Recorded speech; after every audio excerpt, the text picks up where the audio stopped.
Hi, good evening, everybody, and welcome to the daily shiur of 3 chapters per day. I'll start with a Hasidic story about one of the masters of the Hasidic movement, Rebbe from Radoshitz. Once upon a time, he stopped in one of his journeys in a hotel. And the first thing he did in the morning, he looked for the owner of the inn, and he asked him with great excitement, "Please, this wonderful clock that was hanging on my room, where is it from? Where did you get it? Where you bought it from?" He looks at him, he says, "The clock? The clock is a normal clock, is a regular clock, there is nothing to get excited about it." "Well," said Rebbe Bell, "the clock is not regular at all. Try to investigate to find out where is the clock from." So the owner of the inn went and seriously investigated where and from he got the clock. And turns out that this clock originally belonged to one of the greatest Hasidic masters of all time, the Holy Seer of Lublin, the Choise of Lublin. Apparently one of his heirs inherited this clock. Given the fact that he was poor, he sold all his belongings, including the clock as well. And that's how the clock ended up to be in the room of this hotel where Rebbe Radoshitzer slept the night. But then he turns to Rebbe, he says, "How did you realize that this clock is totally different than all other clocks?" He says, "Very simple. Each and every clock in the world produces the sound tick, tack, tick, tack. And every sound reminds a person that he gets closer to the grave. And each and every sound makes a person sadder and sadder and more sad. But this clock, the clock of the Seer of Lublin, with each and every movement, with each and every sound, he is reminding us how closer we are to the final redemption. And from great excitement and realization that the redemption is about to arrive and it's very soon near us, I couldn't sleep a whole night from great excitement." I'm bringing this story since basically throughout the last week we have dealt from different dimensions, different sides, the establishment of the Jewish time, the Jewish clock. And I thought it will be very appropriate to get into the topic of time in general from a totally different dimension. The holy Mezritcher Maggid said that same way as the world came into creation in the 6th day of creation, at that time as well is also a creation that was introduced as well at the beginning of creation. Therefore, one of the famous ma'amorim is Hasidic works that every young adult who is turning to be a bar mitzvah in his maimer, he is asking the following question. Our sages in the Talmud, they are praising the Torah, that the Torah is so ancient, and before the world was even created, 2,000 years before the creation of the world, the Torah was there already. End of quotation from the word of our sages. And the bar mitzvah boy asks the following question each and every bar mitzvah that we are participating. If the entire time was created at the times of creation, how is it possible that 2,000 years before creation, since A, the concept of before and after is not applicable and it is irrelevant, B, the amount of 2000, obviously, if time in period is not relevant, how much more so a specification and a value of time of 2000 years. So how can we reconcile between the concept that time is a creation which were introduced with the rest of creation at the sixth day of creation, and yet that the entire Torah came about to the world 2000 years before creation? One of the answers that were given, although it's not being said in the particular Maimer, it's a different answer, but I will choose this time for the sake of the topic that we are about to discuss a different answer. The answer that was given, it's true that time in the appearance that we are familiar with has not been before creation, but the roots of time and the intrinsic concept of time has been before creation in a different format. And I will quote the text that is being said, though Zman was not around there, but Seder Zmanim, the order, the system of times were there. And using in Aramaic the expression and the terminology of two concepts, Rotzoi Vashuv or Mote Veloi Mote. And I will translate it loosely in English, and I'll try to introduce a few examples from our daily life. Rotzoi is the ascend and Shuv is descend.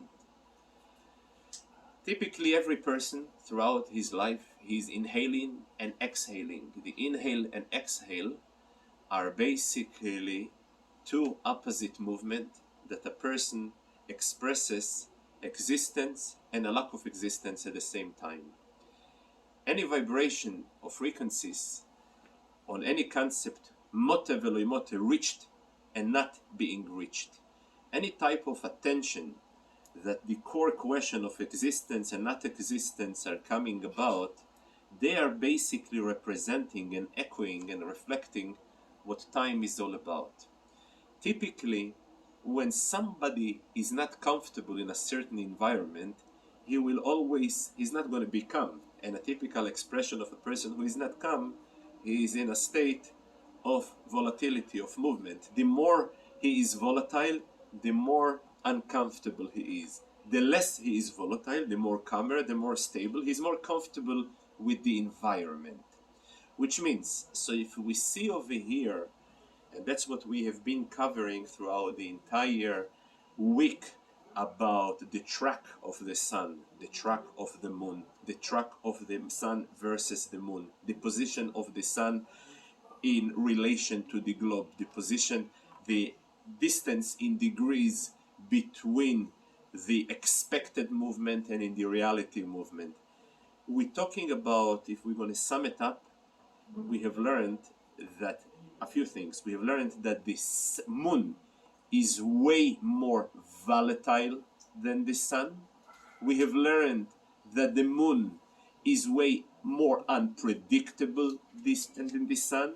We have learned that many more factors the Beis Din needs to factor in before determining whether to take seriously the testimony of the witnesses and so on. We have learned also, and based on the wording of the Rambam, Shemesh yoda mevoyoi, yoreach lo yoda mevoyoi, that the track of the sun is very few factors coming into the picture in order to determine any future movement in any given time, while the track of the yoreach of the moon is totally unpredictable and unknown, and many factors need to be factored in order to come to the right halachically sound conclusion, which again reflects the idea that we have said yesterday, that the sun and its existence in the world is way more in an intention state, in a state of tension. What is the idea of tension? Any place where a person he's not really feeling comfortable, he's not stable, he's in a constant movement. Based upon this, everything falls into the picture. We have said before that while the sun represents the state, the destiny of the other nations of the world, and the moon represents the state of the Jewish nation, we have seen in history that Jews, no matter what was their level of observance and what was their level of familiarity with their sources, they were constantly in a movement. Not necessarily that their movement was predictable, and even it was predictable, definitely the extent of how far their movement will be is definitely not predictable. And that's precisely what the idea of time and the relationship between sun and the moon represents. I will zoom in, since today we are basically concluding the rules of Hilchos Kiddush HaChodesh. The first two chapters of the daily Rambam represents the last chapters of Kiddush HaChodesh, and the last chapter of the daily Rambam represents the first halachos of Hilchos Ta'anis. The translation of the word Ta'anis is fast, but it's way more than just fast. As soon we're going to get to it. There is a very interesting halacha that the Rambam writes, that based on what we have learned, where Beis Din must to take equally in consideration the testimony or lack of testimony by the Eidim, by the witnesses. The Beis Din must to take in consideration the calculation and the predictable and the methods that based upon them you will be able to predict if the testimony is really in line with your prediction. He brings a very interesting scenario.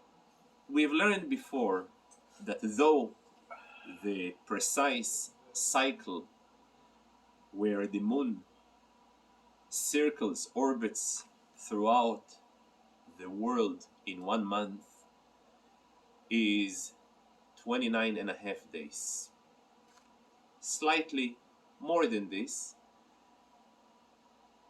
And the reason why we cannot really make 29 and a half days is because the Torah tells you that the month consists of days. Since it doesn't say the month consists of so many hours, or hours and days, so therefore you must disregard fractions. So for that reason, you would have to consider the so-called half a day to round it up into a full day. However, next month you are in trouble. So in theory, if you would make each and every month of the year 1 month full, 1 month missing a day, in theory you should be okay. The only problem why you're not going to be okay, because there is not precisely and a half, it's and a half and change. And this extra change over accumulation of time brings in few extra hours, and by the end few extra days, and by the end few extra weeks, and so on. So for that reason, some years will be, the entire year will be 1 month of 30 days, 1 month 29, 30, 29, 29. Some years they will have 2 extra months where it's not according to the order, and typically these are the months of Kislev. Cheshvan and Kislev are, Kislev and Teves typically are those months that occasionally they are being switched, sometimes Smoli, sometimes Chosev. Comes the Rambam and he says a very interesting thing. Is it possible, in the times where Beis Din were relying upon the witnesses, and they would always wait in the 30th day for the witnesses to appear, and for some reason, no incentive, no witnesses are coming. So based on the simple ruling They have to determine the 30th day as belonging to the previous month, and then they have to make Rosh Chodesh the other day. Comes a second month, and again no witnesses. Is it possible? And many times, says the Rambam, also external condition as weather, as clouds, as dust, as positioning will lead a scenario where it can be 5 consecutive months, no Eidim, and then Sad and Beis Din will have theoretically to determine the 30th day of the month to be part of the month, and then go to the next month in the 31st day. After 5-6 months, boom, suddenly they would see the moon appearing and its moilod at the 25th day of the month, which is ridiculous. Suddenly, after the 6th month, boom, you are reversing yourself by 5-6 days. So the Rambam concludes, in such a case, I have no choice. Beis Din must to rely on the cheshbon. Beis Din must be creative and take into consideration very, very seriously the cheshbon, the calculation, in order to determine that though no witnesses came, but since the cheshbon, the calculation determines to accept the earliest day as the day of Rosh Chodesh, they will have to do so. Interesting as a concluding remark to note with a story in the Talmud. We were speaking throughout the halachos about different complex scenarios, whether complex of unreliable witnesses, hostile witnesses, or contradictory messages. There is a story in the Talmud that takes this confusion a step further. And the story is being brought in Maseches Rosh Hashanah, where is the source of all the rules of the Rambam in Hilchos Kiddush HaChodesh. And the story goes like this, that once upon a time, 2 witnesses came to the Rabbi Yochanan ben Uri. He was a local rabbi. And they have testified that we have seen the moon in the morning in the east side and in the evening in the Ma'ariv side. And based on his calculation, he realized, and he said openly, those type of testimony, Eidei Shekerheim, they are false witnesses. They did not give up. They went ahead to a higher court, to the Supreme Court, to Yavne. And at that time, the leader of the Supreme Court in Yavne, the head of the Sanhedrin, was Rabban Gamliel. He accepted it. And then the Gemara brings a similar case where also questionable personalities gave a testimony, and by the local rabbi they were sure unreliable, and yet Rabban Gamliel accepted them. At that time lived amongst the Jewish sages a very famous scholar, Rabbi Yeshua, which clearly he was not only great in Torah, but he was always very excelling in the knowledge of science in his time, philosophy. He had big debates with the greatest philosophers in his time, and he won them. And obviously he was very well versed in the halachos, and he also accepted that those witnesses cannot be credible.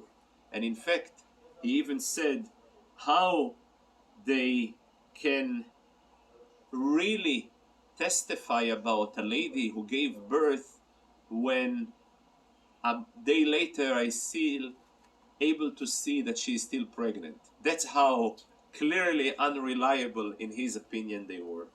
Nevertheless, they were accepted by Rabban Gamliel. But the story doesn't end yet there.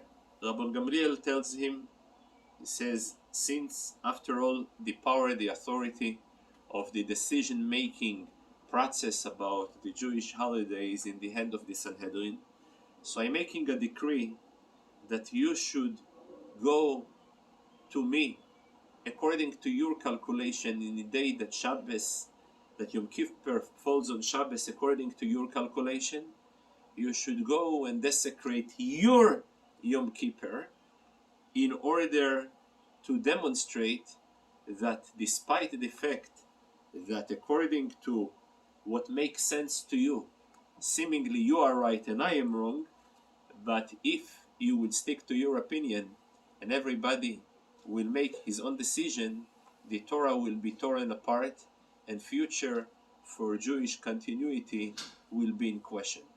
So for that reason, the Gemara tells us that Rabbi Yeshua, he received the argument that Rabban Gamliel had told him. And by the way, he supported this argument with the following point.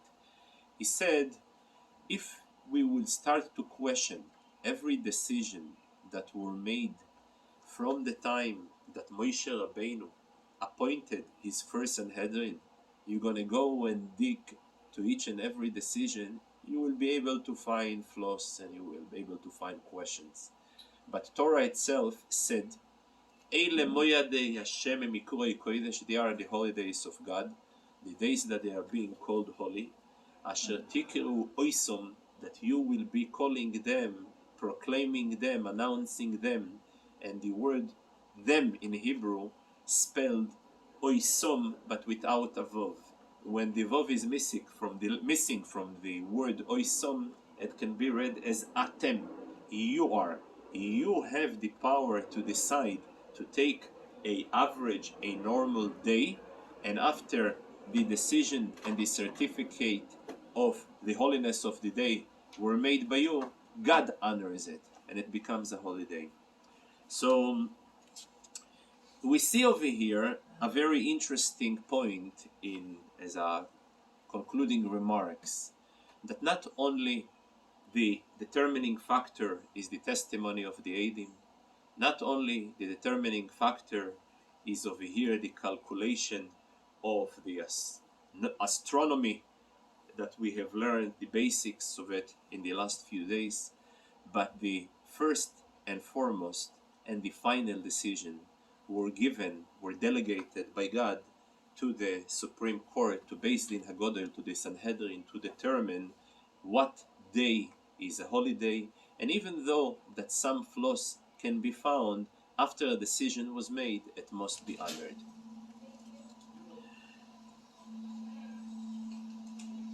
Now,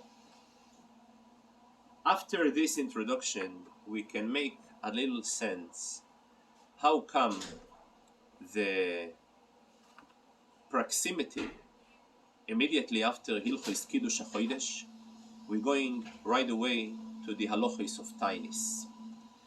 We said before that if we're going to dig deeper, the roots of existence, the roots of reality, the roots of creation, they are rooted in Rotzoi and Shuv, in the infinite light of God. When He gave room for others, when He gave room for us, where He gave room for an independent entity, a creation that will sense itself independent, so time is the roots of it all. And the roots of all flaws is time. There is a verse that we say in connection to the process of tshuva. This verse is taken from Yeshayahu, where he says the following words: Im yu chatoichem kashonim, kasheleg yalbinu. If your sins will be red as a wool garment painted in a red color, via tshuva they will whiten like snow. But the word shonim can be translated in two words. Shonim can mean as a red wool, or wool that is covered, painted in red. But shonim in Hebrew means years. Years consists of days. Days consists of hours, hours of minutes, of seconds.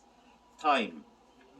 Iu chatoeichem, your entire flaws, your entire sins, they are kashonim, they are derivatives of us being incubated and living in an environment where time is king.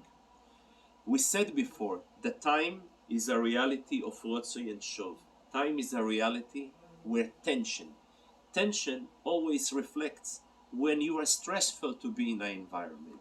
Because essentially, every soul feels that she is a guest over here in this world.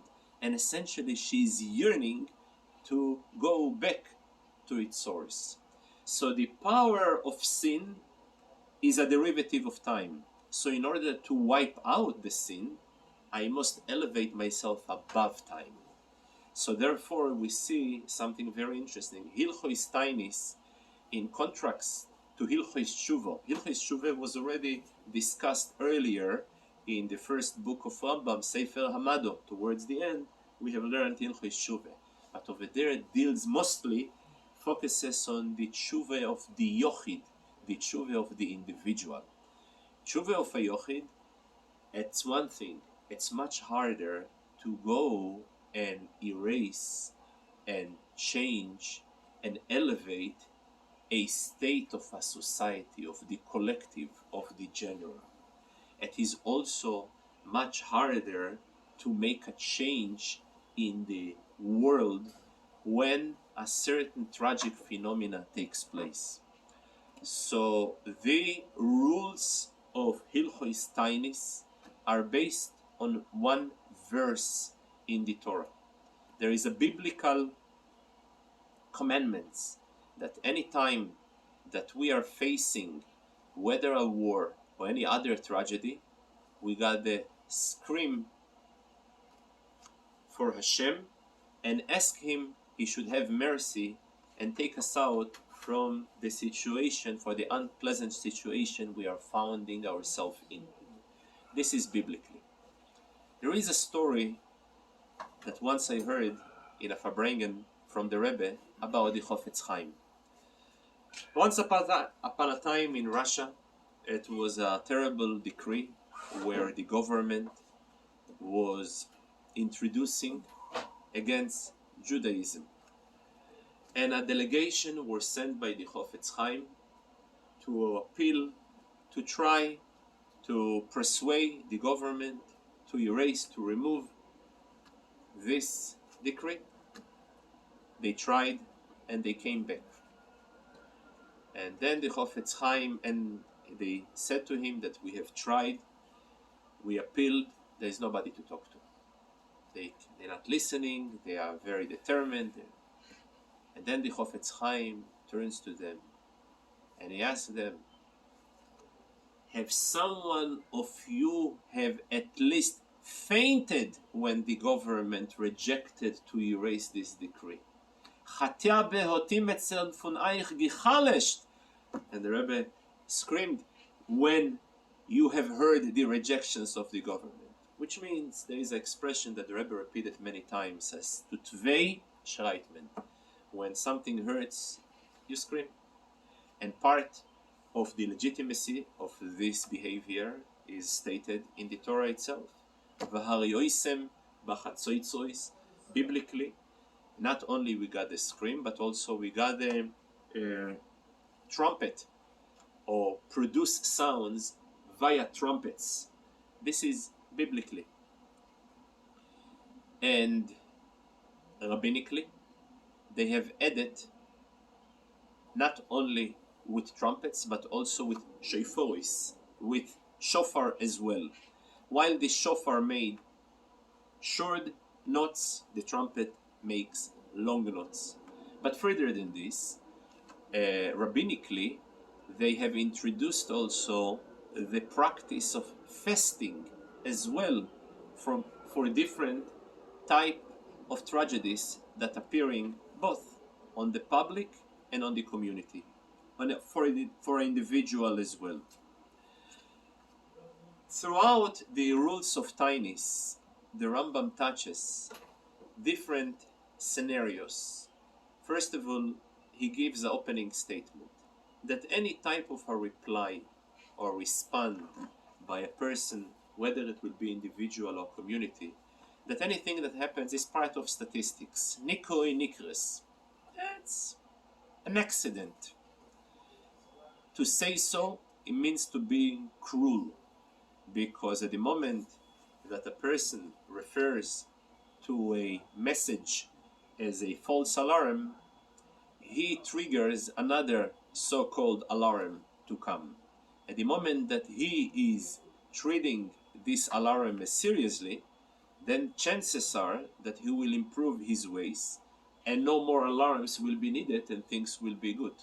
So therefore, a Jewish response to anything unpleasant that takes a certain meaningful magnitude is to respond, first of all, with prayer to God, biblically, by praying to God Almighty, blowing in trumpets and in shofars, and rabbinically, they also introduced the idea of tainis, fasting.